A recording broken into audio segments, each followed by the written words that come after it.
बोले श्री गणेश भगवान की जय। बोले उमापति महादेव की जय। बोले राजा रामचंद्र दरबार की जय। बोले श्री कृष्ण कन्हैया लाल की जय। बोले अम्बे मात की जय। बोले हनुमान जी स्वामी महाराज की जय। आप सभी मेरे प्यारे भाई बहन और दोस्तों का हमारे YouTube चैनल पर आप सभी का फिर से स्वागत है। जो भाई बहन नए हों, हमारा पहली बार चैनल वीडियो देख रहे हों तो कृपया करके आप अपना भाई समझ करके हमारे चैनल को सब्सक्राइब करें और आई बेल का बटन ज़रूर दबाएं, जिससे कोई हम भी वीडियो नया आगे डालें तो सबसे पहले आपके पास पहुँचे। और साथ में बोले जय श्री राम। अभी हम रामचरितमानस अयोध्या कांड के दोहा नंबर 27 के आगे का पाठ आप लोग को सुनाएंगे। कृपा करके आप लोग सभी ज़रूर सुने। और पीछे का हमने देखा कि मतलब भाग वहाँ से चल रहा था कहानी कि माता कैकेयी कोप भवन में जा पहुँची हैं। अभी जब शाम के समय राजा दशरथ जी उनके कमरे में जाते हैं तो उनको देख कर नहीं कमरे में नहीं रहती हैं, तो फिर उन्होंने पता करके लगाते कि कहाँ हैं, तो पता चलता है कि वो कोप भवन में जाकर पहुंची हुई है। और वहाँ उनको मना रहे हैं माता कैकेयी को कि क्यों आप इतना गुस्सा में और ये सब काले कपड़ों में यहाँ आके बैठी हैं, क्या कोई तकलीफ़ है? किसी ने कुछ बोला है क्या? किसी ने कुछ कहा तो कुछ बोल नहीं रही हैं। लेकिन यहाँ तो क्रिया चरितम दिव्यम न जानम, वही कहानी है। मंथरा ने ऐसे मन में उनके भड़ास भर दी है। अब आगे का कथा है। मागु मागु पे कहूँ प्रिय, कबहु न देहु न लेहूँ। देन कहूँ वरदान दुई, तेऊ पावत संदेहूँ। हे प्रीतम, आप मांग मांग तो कहा करते हैं, पर देते लेते कभी कुछ भी नहीं है। अपने दो वरदान देने को कहा था, उनके भी मिलने में संदेह है। ए जान उमर मुराऊ हंसी कहाही, तुम्हारी को हाब परम प्रिय आहाई। अथाती राखी न मागहूँ काऊ, अबिसरी गयाऊ मोहि भोर शुभाऊ। राजा ने हंसकर कहा कि अब मैं तुम्हारा मर्म यानी मतलब समझा। मान करना, तुम्हें परम प्रिय है। तुमने उन वरों को थाती यानी धरोहर रखकर फिर भी कभी मांगा ही नहीं, और मेरा भूलने का स्वभाव होने से तुम्हें भी वह प्रसंग याद नहीं रहा। अझूठ हूँ हम ही दो सुजानी देहू, अदुई कह चारी मागी मकुले हूँ। रघुकुल रीत सदा चली आई, अप्राण जाहूँ बरु बचन न जाई। मुझे झूठ मूठ दोष मत दो, चाहे दो के बदले चार मांग लो। रघुकुल में सदा से यह रीत चली आई है कि प्राण भले ही चले जाएं, पर वचन नहीं जाता। नहीं असत्य सम पातक पुंजा, गिर सम होहि की कोटिक गुंजा। सत्य मूल सब सुकृत सुहाए, वेद पुराण विदित मनु गाए। असत्य के समान पापों को समूह भी नहीं है। वह करोड़ों ऊंचियां मिलकर भी कहीं पहाड़ के समान हो सकती है। सत्य ही समस्त उत्तम सुकृत्यों की यानी पुण्य की जड़ है। यह बात वेद पुराणों में प्रसिद्ध है और मनु जी भी यही कहा है। अतहि पर राम शपथ करि आई, सुकृत स्नेह अवधि रघुराई। पात्र दृढ़ाहि कुमति हंसी बोली, कुमत कुबिहग कुलहु जनु खोली।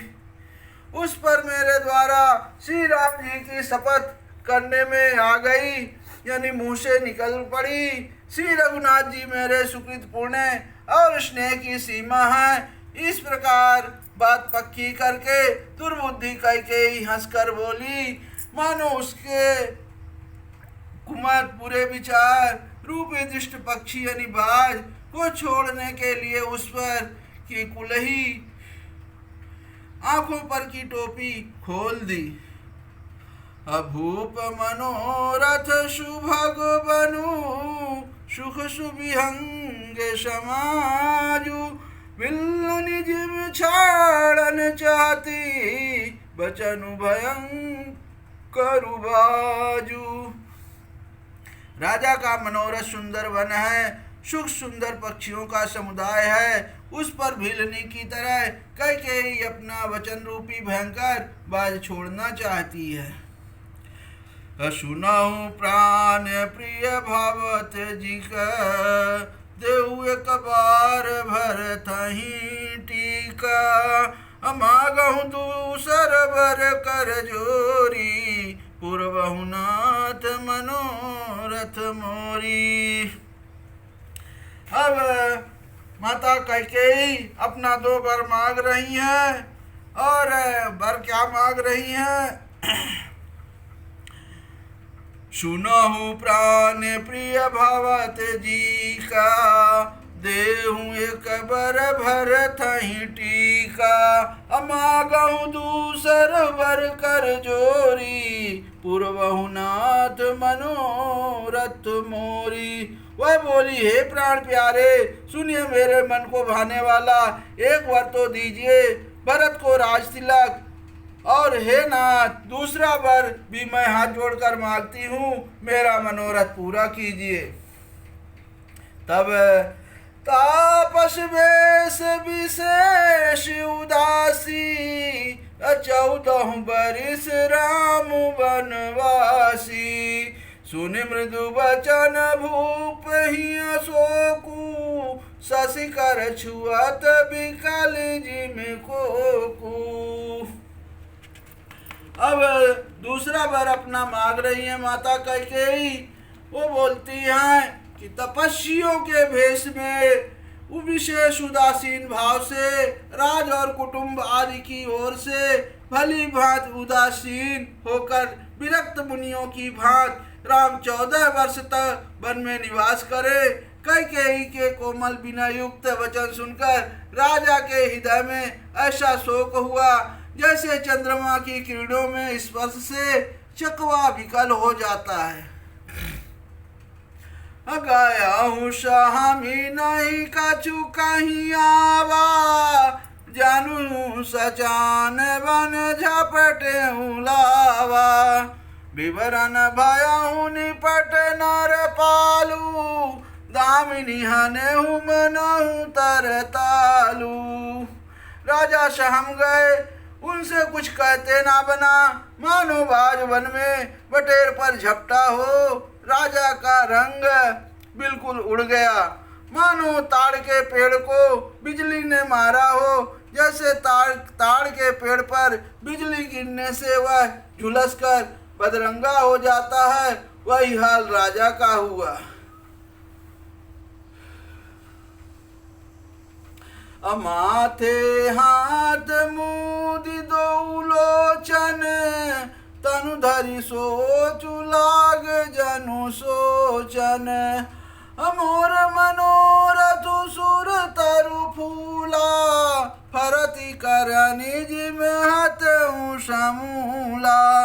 माथे पर हाथ रखकर दोनों नेत्र बंद करके राजा ऐसे सोच करने लगे मानो साक्षात सोच ही शरीर धारण कर सोच कर रहा हो। वे सोचते हैं, हाय मेरा मनोरथ रूपी कल्प वृक्ष फूल चुका था, परंतु फलते समय कैकेयी ने हथिनी की तरह से उसे जड़ समेत उखाड़ कर नष्ट कर डाला। ए अवध उजार की कैकेयी अधीन सिया चल विपत्ति कहने। कैकेयी ने अयोध्या को उजाड़ कर दिया और विपत्ति की अचल सुदृढ़ नींव डाल दी।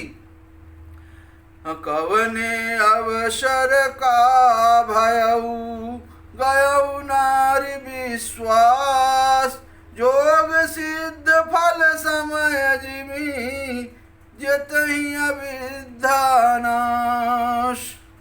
किस अवसर पर क्या हो गया, स्त्री का विश्वास करके मैं वैसे ही मारा गया जैसे योग की सिद्ध रूपी फल मिलने के समय योगी को अविद्या नष्ट कर देती है।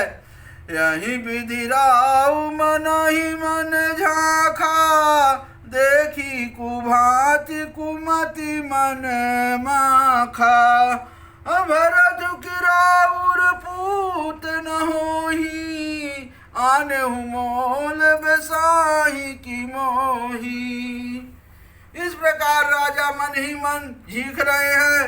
राजा को ऐसा बुरा हाल देखकर दुर्बुद्धि कैकेयी मन में बुरी तरह से क्रोधित हुई और बोली, क्या भरत आपके पुत्र नहीं हैं? क्या मुझे आप दाम देकर खरीद लाए हैं? क्या मैं आपकी विवाहिता पत्नी नहीं हूँ? तब जो सुनि सरुआ सुलाग तुम्हारे, काहे न बोलहूँ वचन संभारे। देव तरु अनुकरहूँ कि नाही, सत्य संध तुम रघुकुल माही। जो मेरा वचन सुनते ही आपको बाण सा लगा तो आप सोच समझकर बात क्यों नहीं कहते हैं? उत्तर दीजिए, हाँ कीजिए, नहीं तो ना ही कर दीजिए। आप रघुवंश में सत्य प्रतिज्ञा वाले प्रसिद्ध हैं। तब आगे की कथा है।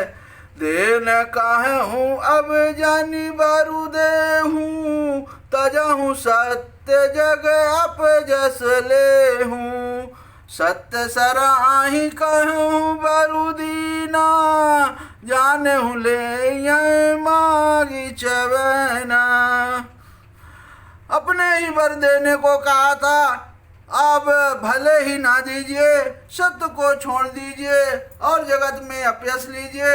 सत्य की बड़ी सराहना करके वर देने को कहा था, समझा था कि यह चवैना ही मांग लेगी। वाह। शिव दधीचि बल जो कछु भाषा, तनु धनु तजहु वचन पनु राखा। अति कटु वचन कहति कैकेयी, मानहु लोन जरे पर देई। राजा शिवी, दधीचि और बलि ने जो कुछ कहा, शरीर और धन त्याग कर भी उन्होंने अपने वचन की प्रतिज्ञा को निभाया। कैकेयी बहुत ही कड़वे वचन कह रही थी हैं, मानो जले पर नमक छिड़क रही हो। धर्म धुरंधर धीर धरी, नयन उगारे राय। सिर धुन लीन उषा से असी, मारस मोहि कुठाय।